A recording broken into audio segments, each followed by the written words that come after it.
मी आले पोरी.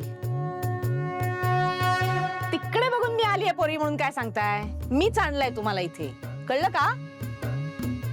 आणि तुम्हाला दिसत नसलं म्हणजे काय जगाला दिसत नाही असं नाही ना? कोणी नाहीये तिकडे. मला दिसत नसलं ना तरी मला सगळीकडे देवीचीच रूप दिसतात. तुला जायचं असेल तर जा, मी इथेच थांबते. थांबू ना?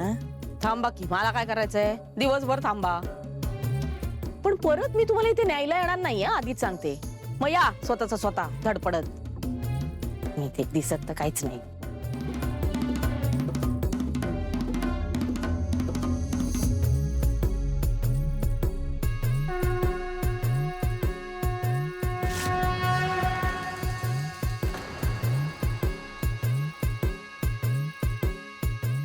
तुझ्या सगळ्या इच्छा पूर्ण होत बाळा.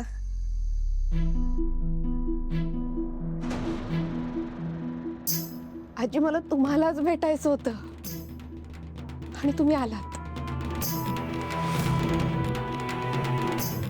तू आणि मीरा मला खूप जवळच्या आहात ग. तुमच्या मनातलं मला कळतं. आजी, पण हे दरवेळेस कसं शक्य आहे? माझी जेव्हा शक्ती गमावली होती ना मी, तेव्हा सुद्धा तुम्हीच मला धीर दिला होता. देवी आईचा उदो उदो. तुम्ही मार्ग दाखवला ना, म्हणून मी मीरापर्यंत पोहोचू शकले. आम्हा दोघी बहिणींना जोडणारा धागा तुम्ही. ही थेरडी अंबिकाला आधीपासून मदत करत आली आहे. आजी, आणि एवढंच नाही, जेव्हा एका मांत्रिकाने मला कैद केलं होतं तेव्हा माझ्या बाबांना तुम्हीच माझ्यापर्यंत आणलं होतं ना.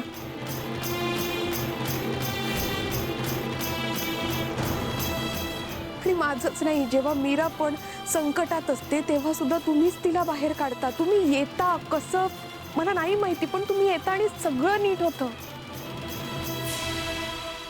आणि काल माझी वेदा संकटात असताना जर तुम्ही मला त्या जागेपर्यंत नेलं नसतं ना, तर खूप मोठा अनर्थ झाला असता. आजी, म्हणजे ह्या म्हातारीने अंबिकाला तिथे आणलं होतं. आजी, हे दरवेळेस कसं घडतं? मीरानंतर फक्त तुम्ही आजी मला बघू शकता.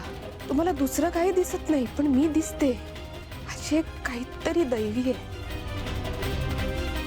कोण आहात तुम्ही?